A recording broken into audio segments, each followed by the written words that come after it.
me verán. Estamos en Juan, capítulo 12, del 20 al 36. ¿Listo? Hay muchas perlas aquí en este texto.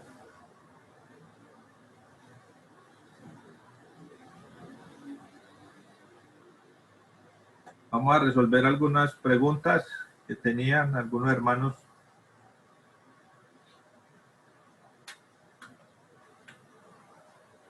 Una de las preguntas es ¿por qué la llegada de estos griegos hacen que el Señor responda: ya ha llegado el momento para que el Hijo del Hombre entre en su gloria? Entonces, la pregunta que me hacían era ¿qué tienen que ver los griegos con que del inicio, ¿cierto? Del inicio al ministerio del Señor, al final del ministerio,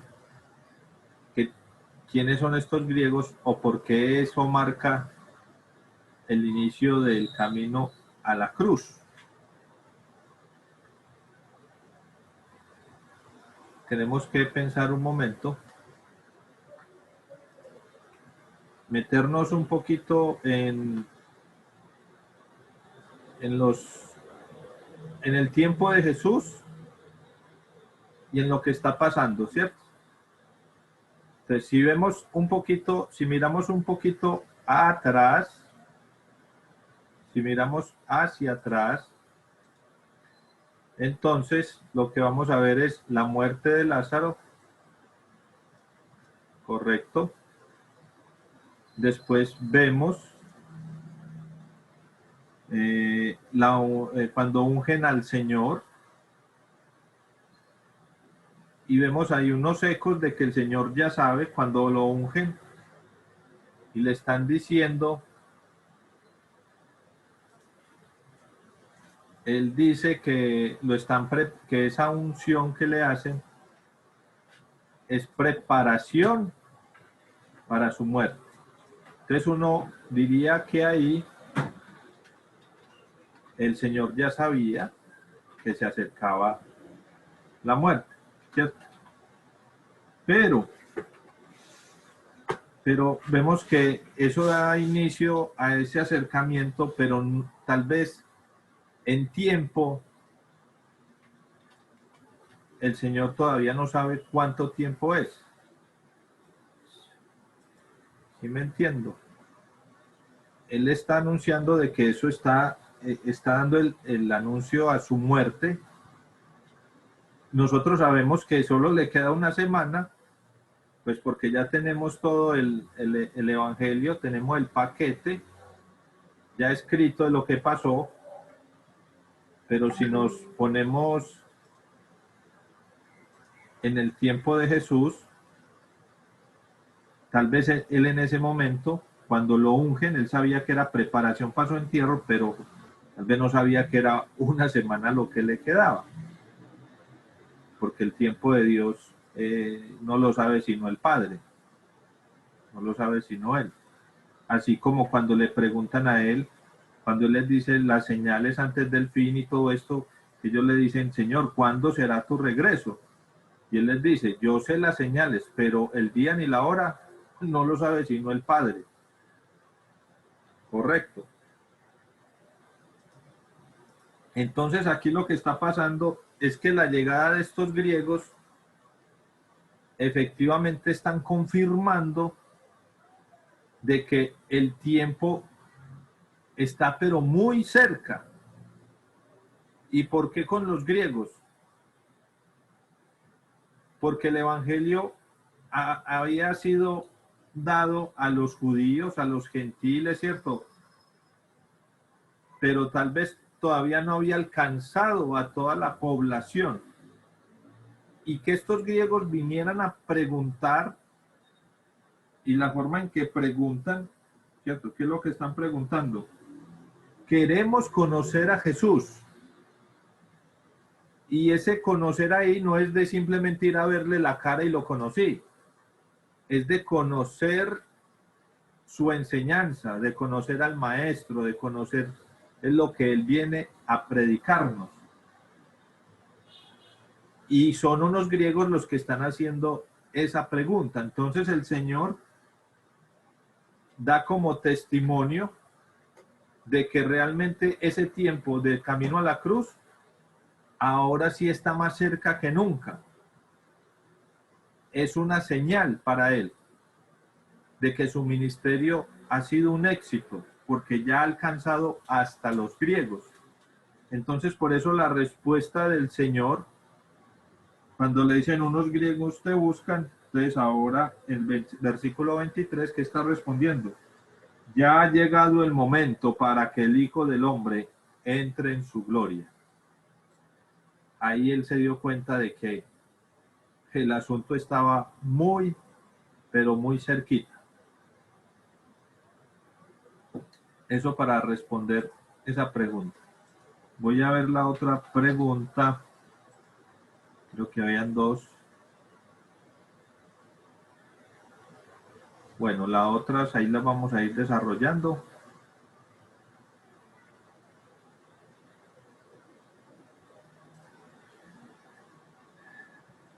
Para entender un poquito lo que continúa, para las otras preguntas que hay que mirar bien todo el paquete completo. ¿Cierto?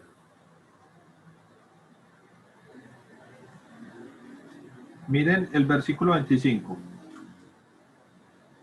Los que aman su vida en este mundo la perderán, y los que no le dan importancia a su vida en este mundo la conservarán por toda su eternidad.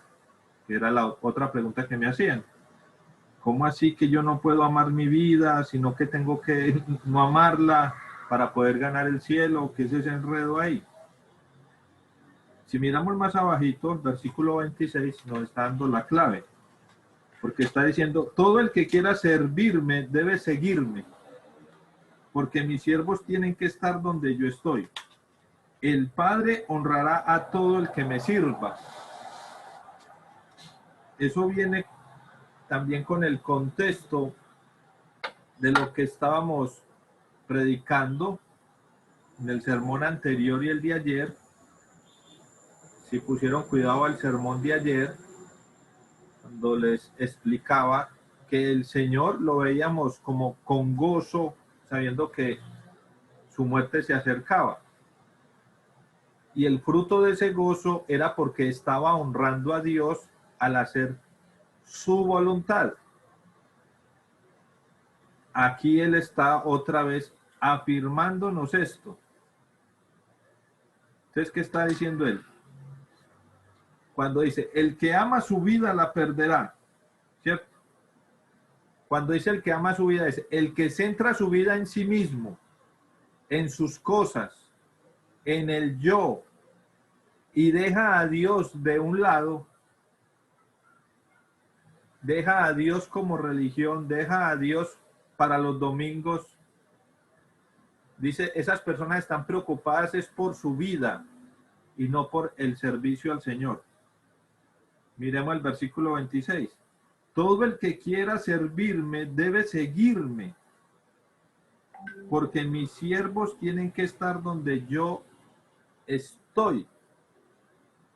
Entonces, eso es lo que él se refiere cuando dice el que ame su vida la perderá, ¿cierto?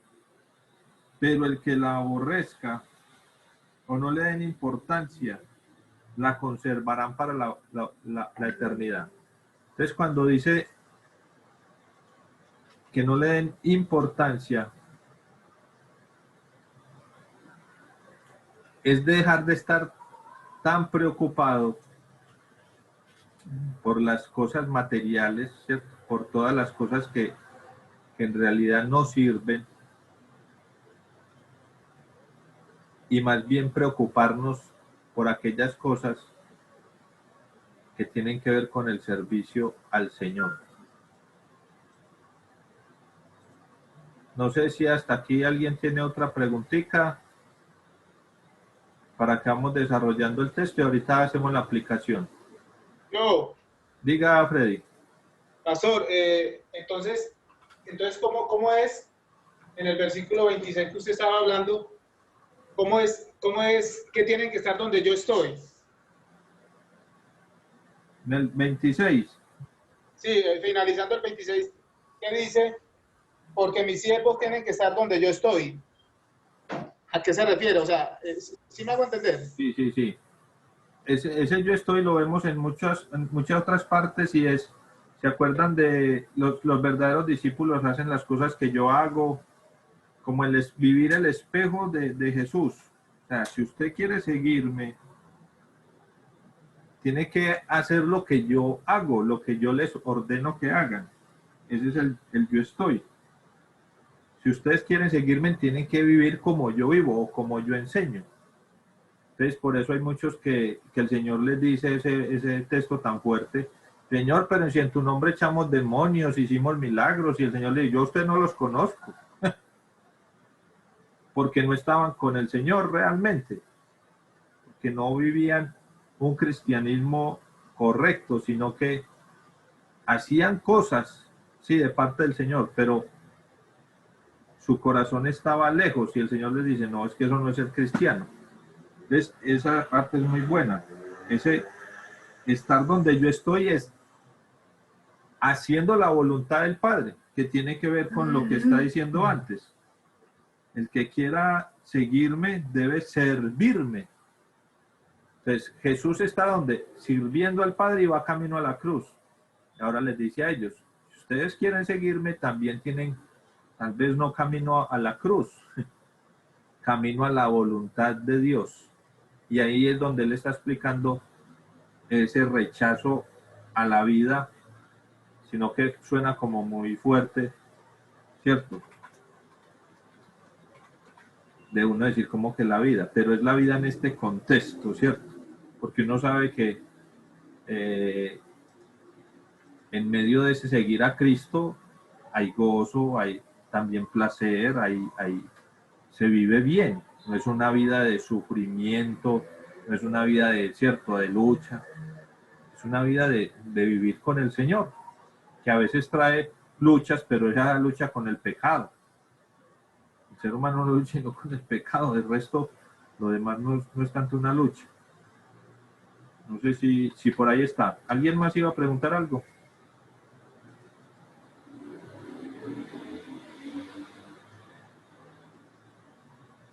¿Cómo vamos? Yo tengo otra. Sí, diga.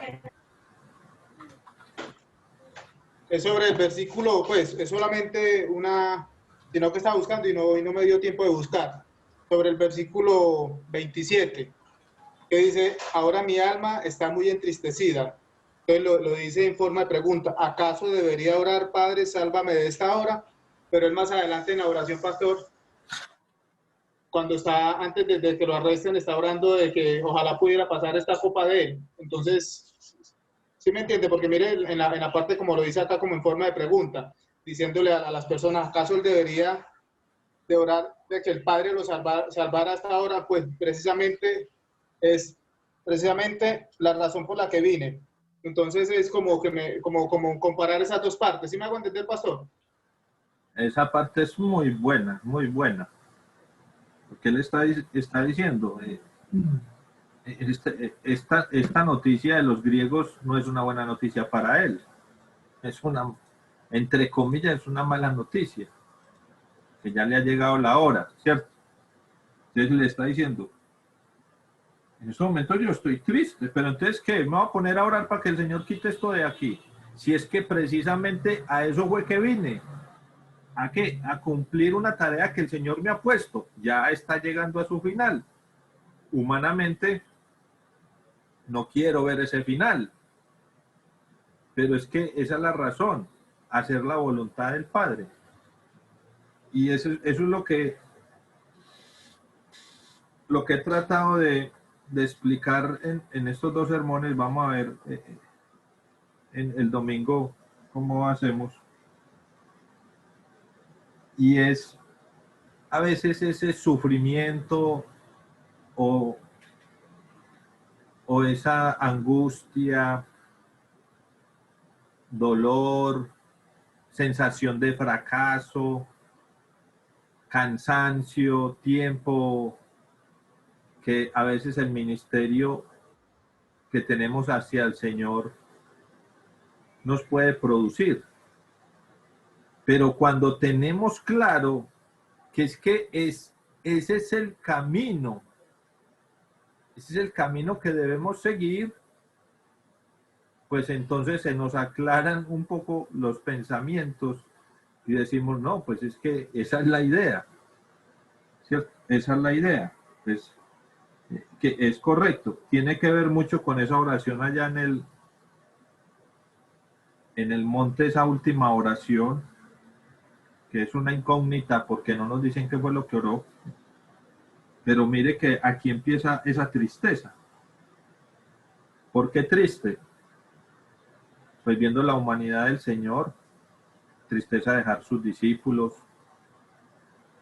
Creo que siempre el ministerio hacia el Señor o las cosas, nunca vamos a estar conformes al decir, oh, bueno, ya lo logré, ya me puedo descansar. Uno siempre va a saber que le quedó haciendo falta algo.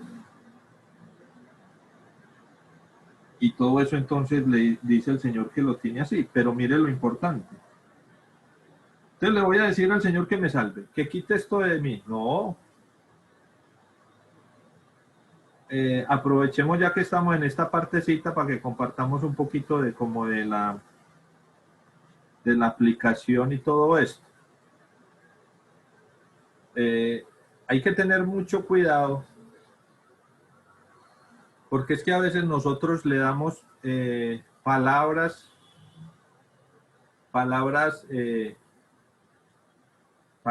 promesas, cosas a personas que no son creyentes. Y tengamos en cuenta, mis hermanos, que es que los hijos de Dios somos tratados muy diferentes a los que no son hijos. Entonces yo no le puedo decir a alguien que está pasando por una situación que ni siquiera tiene temor de Dios, que es la voluntad de Dios.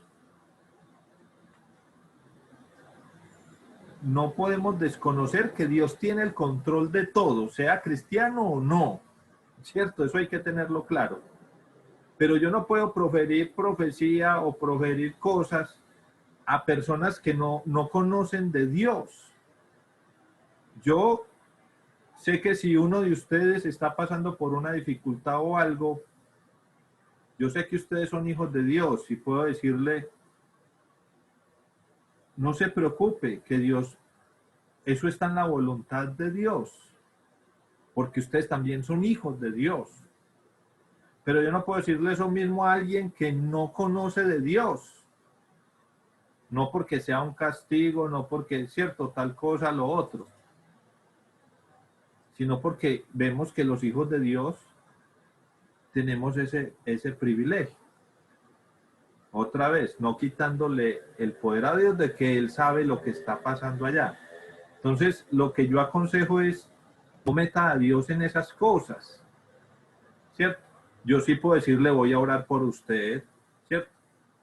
Pero yo no puedo prometerle, no, tranquilo, que Dios está con usted, todo va a salir bien. Es que ni siquiera hasta un cristiano, porque no sabemos qué es lo que pueda pasar. Entonces, si el Señor tiene algo trazado y así me cause a mí angustia y dolor, yo debo tener muy buena relación con Dios para saber que ese camino difícil está dentro de la voluntad de Dios y eso me va a traer es descanso a mí, así el camino esté maluco. Pero para eso hay que tener la seguridad que voy en ese camino. Yo no puedo decir que el Señor me dé seguridad y todo eso cuando estoy pagando las consecuencias del pecado o de un error que cometí. No, esa es la voluntad de Dios. Es como que la voluntad de Dios, hombre, si cometiste un error, cometiste un pecado, ¿cierto? Ahí no le eche la culpa a Dios, ¿sí o no? O con esto ahora que está pasando, le pegaron el coronavirus, se enfermó y ella está entubado y entonces... Esa es la voluntad de Dios. ¿Cómo que la voluntad de Dios? La voluntad de Dios no es ver a sus hijos sufrir y menos morir. Que Dios tenga el control de todo es otra cosa. Entonces, ahí es donde ese asunto se complica un poquito, ¿cierto? Entonces, ese amar la vida es, para nosotros los cristianos, amar la vida es amar la vida en el Señor, en los caminos del Señor, vivir sirviéndole al Señor. Y creo que eso falta bastante claridad en la iglesia cristiana. También yo creo que nos ha faltado a nosotros como pastores, líderes, cuando enseñamos el Evangelio, enseñarlo de esa forma clara, lo que implica hacerse cristiano. Esa oración de fe, lo que implica, ese contrato, esos votos que se hacen cuando yo recibo a Cristo. Créame que si explicáramos bien eso, las personas pensarían muy bien antes de hacer esa oración. Porque nos encanta es que las personas hagan esa oración, porque les prometemos, vea, el Señor le va a ayudar, el Señor lo va a sanar, el Señor le va a dar paz, el Señor le va a dar felicidad. Sí, muy bien. Pero si les decimos, si usted hace esa oración, ya no vive para usted, ya de vivir es para Dios. Y las implicaciones que eso tiene. Mire, ya no puede amar su propia vida, sus propios placeres. La vida le tiene que cambiar de rumbo para adorarlo a Él, no para que me vaya bien, como si fuera brujería o una cosa ahí de suerte. No, es para vivir para Él. Y eso lo que implica vivir para Él. Creo que en esa parte a veces fallamos bastante. No sé si hay otra pregunta. Bueno, aquí pasa algo espectacular, y es que vemos la voz del Señor, del Padre, por tercera vez, hablando de una forma audible, que las personas lo escucharon. Lastimosamente los que no estaban cerca a Dios confundieron eso con otras vainas. Diga, Flor. Pastor, ¿estamos leyendo hasta el 30 o más allá para yo hacerle una pregunta? Ya vamos hasta el 36, hágale. Bueno, pastor, vea, es que en el 31 pues dice que ha llegado el tiempo de juzgar a este mundo, cuando Satanás, quien gobierna este mundo, será expulsado. La pregunta mía es si fue para ese tiempo que Satanás fue expulsado o va a ser para la segunda venida de Cristo. Ahí lo que pasa es que, ¿qué pasa con la resurrección?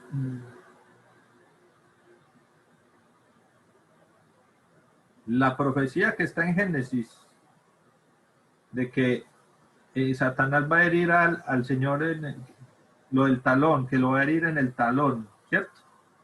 Y Dios en el, y Jesús en el calcañar, bueno, por aquí.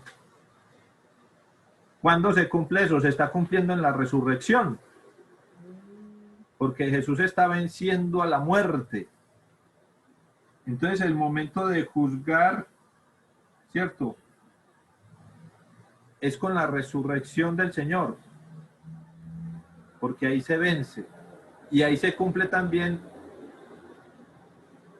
el dolor que le produce Satanás al Señor, que es con la cruz. Esa muerte de cruz, que fue ese largo dolor. Y obviamente es a futuro cuando Satanás va a ser expulsado. Aquí lo que se está cumpliendo también es diciéndole a Satanás, mijito, el tiempo se le está acortando, porque ya se está cumpliendo esta parte de profecía. Otra vez, lo que pasa es que el tiempo para nosotros es muy diferente que el de Dios. Pero ¿cómo que ser que ya han pasado más de 2000 años? 2000 años, pero para una generación solo son 80 años, 100 años. Entonces, Satanás se le está recordando que ahí está perdiendo, ¿cierto?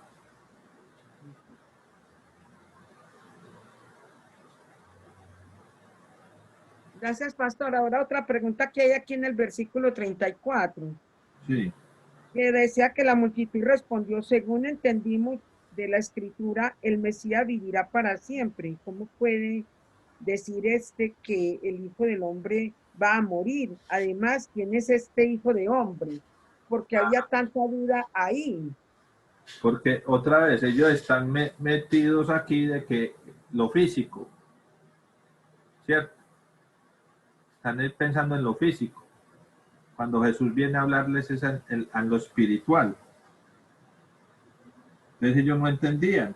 Nosotros ya lo entendemos, ¿cierto? Sí, señor. Entonces, ¿cómo así que va a vivir para siempre si estás diciendo que te van a matar? Y el Señor apenas yo creo que rasca la cabeza así. Esta gente no ha podido entender, hombre, todo lo que les expliqué. El espíritu. Y por eso su resurrección, mostrándoles que vivirá para siempre. Y ahora la promesa no solo es para él, sino que ahora se la extiende a todos. Vivan en la luz y ustedes también vivirán para siempre, ¿cierto? Ve al 36, pongan su confianza en la luz mientras aún haya tiempo, entonces se convertirán en hijos de luz. Ahí antes de que me hagan la pregunta también, eso es para el tiempo allá, el tiempo acá. Para los dos, para los dos tiempos. Mientras aún haya tiempo, otra vez, ¿cuándo es el tiempo? Mientras estamos vivos. Por eso nosotros no rezamos que para sacar las almas del purgatorio. Eso no está en la palabra. Eso está por ahí en los libros apócrifos, pero sabemos que la salvación es personal, entonces, mientras haya tiempo, pero también ese tiempo tenemos que entender que es un tiempo de testimonio, es un tiempo de demostrar. No como muchos piensan que, no, pues yo disfruto la vida y esos 10 minutos antes de morir me hago la oración de fe. Vaya con el manto a misa y verá cómo le va a ir. Es el tiempo de caminar, por eso habla de caminar en la luz, de luchar, de agradar al Señor, no por conveniencia. El que busca al Señor por conveniencia está perdiendo tiempo, no vale para nada. Busque al Señor mientras hay tiempo. Ahorita con esta pandemia y todo eso, la gente sí que tuvo la oportunidad de conocer del Señor. Y vaya que muchos no la aprovecharon, otros la aprovecharon y los que la tenían, en vez de afianzarse, antes la perdieron. Qué cosa tan horrible, ¿cierto? Entonces, mientras hay tiempo, y eso también va ahorita como a forma de aplicaciones, aprovecha ahora, usted que tiene tiempo, o aprovecha ahora que conoce del Señor, para que le sirva, para que lo ame. No posponga las cosas. No, es que esperen a que el otro año yo me voy a organizar mejor para hacer esto para el Señor. No, es que, ¿cómo que el otro año? Es que cuando tenga tal cosa, es que cuando tal otra. No, es que si se va a poner a esperar todo eso, se va a enfriar y no le va a llegar el tiempo. Hágalo ahora que tiene el deseo de hacerlo. Tal vez no tiene el tiempo en sus cálculos físicos, pero mire, los líderes más fieles de la iglesia son los líderes que mantienen más ocupados.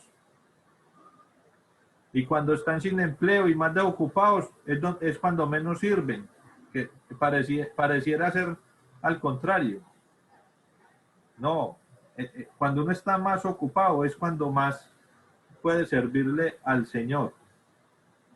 Aproveche mientras haya tiempo, pero cuando haya tiempo no es cuando esté desocupado, es cuando el Señor lo llama, cuando el Espíritu le hace una invitación, cuando ese es el tiempo, la vida, mientras tengo el tiempo, mientras estoy vivo, como decía mi abuelo a los hijos, tóquese a ver si está vivo, ¿cierto?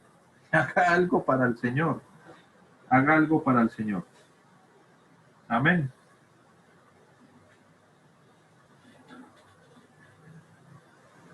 Es un texto muy teológico, que simple, todo lo que pasa aquí en esta narración, esas perlas tan grandes, y todo porque unos griegos vinieron a visitarlo, ¿ah? ¿Cómo les parece? Diga, Flor. Pero pastor, los griegos a la final yo no veo aquí en la palabra que hayan hablado con Jesús, porque a la final fue Felipe que fue a preguntarle a Jesús cuando él ahí mismo respondió, él ahí mismo le dio la respuesta, ha llegado el tiempo. Entonces él sí alcanzó a hablar con ellos, porque pues... Ay, qué buena pregunta, Flor. Porque no está qué pasó con los griegos. Vea, los dejó a esperar. Pues dice que ya sigue otra narración ahí, que Jesús fue que respondió y ha llegado el momento, entonces ya sigue. No, porque recuerden qué es lo que queda en el Evangelio. Ellos no pueden contar todo lo que sucedió. Con toda seguridad que el Señor los hizo pasar, estoy casi seguro. Pero Juan lo que escribe es lo principal que aconteció de esa visita. Vea lo que pasó aquí. Los otros detalles no nos los cuentan. No porque tal vez no sean importantes, porque si nos contaran todos los detalles, mejor dicho, la Biblia no sería una Biblia, sino mejor dicho una biblioteca. Lo que hace el Evangelio es eso, capturar los hechos más relevantes que de pronto, pongámonos en el contexto, lo que le dijo a los griegos ya Juan lo había contado en otra parte, porque el Señor no le estaba diciendo cosas nuevas cada vez que alguien aparecía. Y aquí estamos viendo que está culminando su ministerio. Entonces, muy posiblemente lo que Jesús le dijo a los griegos ya eran palabras que están en otra parte del Evangelio. Entonces, ¿para qué las voy a volver a escribir? Pero lo que sí fue importante fue esto que pasó aquí. Y eso es lo que nos está contando Juan, ¿cierto? Y con toda seguridad que estos griegos fueron salvos. ¿Por qué? Porque el solo hecho de tener interés, de conocer al Señor, eso, el Espíritu Santo, ese papayazo no lo deja perder. Amén. El solo hecho de que haya un interés de querer conocer al Señor, ya eso hace un encuentro. Entonces, por eso digo yo, que no está ahí, pero con toda seguridad que estos griegos fueron salvos. Que ya ese Pastor, interés. Diga, Angélica. perdón, que le interrumpa. También aquí leyendo como un pequeño estudio que me encontré por ahí, dice que ellos se acercaban a Felipe porque Felipe pues tenía nombre griego, entonces tenían como esa capacidad de acercarse como a alguien conocido. Y a uno le pasa mucho esas cosas. Por ejemplo, a mí a veces, yo, ay mami, preguntarle al pastor tal cosa, porque veo que tiene como más feeling con usted, lo conoce más. Si me hago entender, es como esa parte, como que uno se acerca como que a alguien que esté como más cercano a X o Y persona, porque de pronto en el momento lo ve ocupado o porque de pronto le da pena y tiene como más confianza con X o Y persona y le suele suceder como esa partecita. Yo estaba leyendo y el estudio decía eso, que ellos se acercaron a Felipe porque eran como conocidos de él. Sí, ese detalle es bueno. Y recordemos que en este momento ya Jesús, ya la entrada triunfal, Ya la fama de Jesús, lo que dicen los fariseos, ya se nos salió de las manos, ya no hay nada que hacer. Entonces tener una cita con Jesús era una cosa que ya no era tan fácil. Y esa observación, que también es obviamente especulativa, es muy posible. Las personas tenían ahí como su rosquita ahí, ¿cierto? Como Felipe.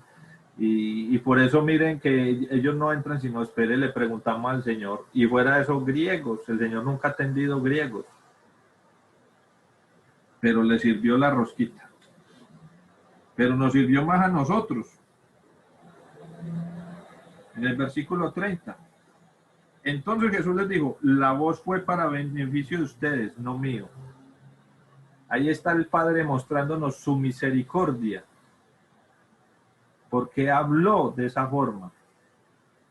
No para beneficio del Señor. Si el Señor lo conoce, yo vengo de Él. ¿Cierto? Pero cuando Dios hablaba, siempre iba a ser para beneficio de los que escuchan, para que creyeran. Y ahí están esos griegos, les tocó escuchar esa voz. Esos griegos quedaron más bien evangelizados que cualquiera. Imagínense, escucharon la voz de Dios en directo. A media bobadita. Bueno, vemos entonces aquí en resumen. Lo que pasa es que a veces para nosotros es muy fácil asimilarlo y saber de que en el Señor tenemos vida eterna y creemos en Él. Pero qué bueno es afirmar eso que creemos con la palabra y en muchas partes. No decir, no, yo creo a ciegas. No, es que mire lo que está diciendo aquí, ¿cierto? Nos está diciendo por qué vino. Nos está confirmando cuál es nuestra misión en la tierra. Por eso hoy la perla máxima es, Señor, si yo soy tu hijo, yo debo servirte. Versículo 26 es la perla máxima para mí de todo esto. Todo el que quiera servirme debe seguirme, porque mis siervos tienen que estar donde yo estoy. Y el Padre honrará a todo el que me sirva. Yo quiero ser honrado por el Padre, pero para eso debo servirlo, seguirlo a Él. Señor, yo sí te sirvo, yo sí te sigo.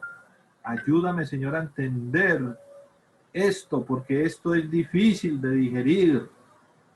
Señor, ¿cómo es que yo puedo servirte? ¿Cómo es que puedo ser tu hijo? Y no escudarnos en que es que vivir una vida en santidad, que yo no hago esto y aquello, entonces que ya. No, eso no, eso es lo normal, eso no nos hace más ni menos. El servicio al Señor es un verbo con una acción, servicio, va más allá. Cómo honrar al Señor con la vida, con el trabajo, está hablando de la vida. Por eso dice, los que aman su vida en este mundo la perderán, los que no le dan importancia a su vida en este mundo la conservarán por la eternidad. De pronto ahí el hermano Osvaldo nos va a ampliar un poquito el domingo esto en el sermón, porque esto es grande, esto es muy grande, esto no sale con cualquier cosa. Esa pregunta yo creo que tenemos que hacérnosla todos los días. ¿Te estoy sirviendo, Señor? Mi vida es un servicio hacia ti, Señor. Y no a veces consolarnos que porque vamos a la iglesia o vivimos en santidad, con eso es suficiente. Bueno, Angélica, alza la mano para que terminemos. Sí, una última pregunta que se me ocurre, precisamente de ese versículo que usted acaba de leer. Preciso, ahí dice que donde está el Señor está su siervo, pero entonces no sería como muy contradictorio si en Juan en Juan 8, que lo vimos hace poquitico, Juan 8:21 dice, a donde yo voy, vosotros no podéis venir. Ah, pero es que... Un momentico. No será, sí, pues, sí, donde, otra vez les dijo, yo me voy y me buscaréis, pero en vuestro pecado, perdón, espere, yo porque no le encuentro ya. Bueno, sí, pero está en Juan 8:21, que a donde yo voy, no, vosotros no podéis ir. Entonces, ¿no sería como muy contraproducente o contradictorio? Lo que pasa es que allá en Juan 8 está, el Señor les está hablando desde cuando Él va a ser resucitado, que va a ascender a los cielos. Entonces le está diciendo, a donde yo voy en ese momento, ustedes no pueden ir en este momento, porque ellos están queriendo decirle, Señor, nosotros nos vamos contigo. Ay, muchachos, no, a donde yo voy ustedes todavía no pueden ir, no pueden ir. Pero obviamente sabemos que cuando seamos juzgados y resucitados, vamos a estar allá, pero yo creo que tampoco vamos a estar en el lugar que está Jesús, que es a la diestra de Dios, ¿cierto? Entonces hace referencia a esto. Diga, Marina.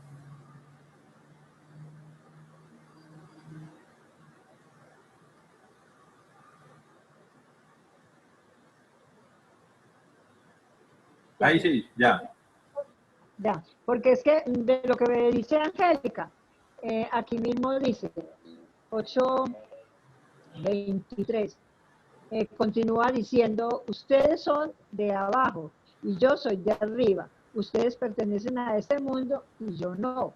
Ahí les quiso decir por qué no podían irse con él, porque mire, por lo tanto en el 22 dice, por lo tanto la gente se preocupaba, estará pensando suicidarse.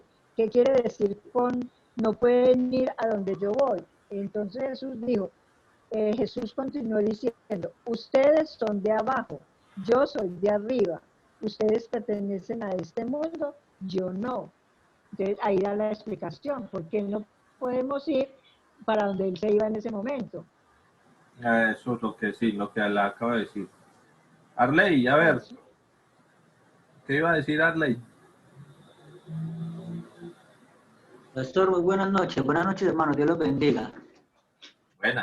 Pastor, sí, como para aportar un poquito la idea y lo que le decía Marineta y la hermana Angélica, cuando Jesús inicialmente hablaba de que ellos no pueden ir allá, hablaba del tema físico. Ahorita se está refiriendo a una parte espiritual, que los siervos deben de estar donde su amo está, ¿cierto? Por ejemplo, se me viene una parte de la cabeza y es cuando Jesús se pierde en el templo.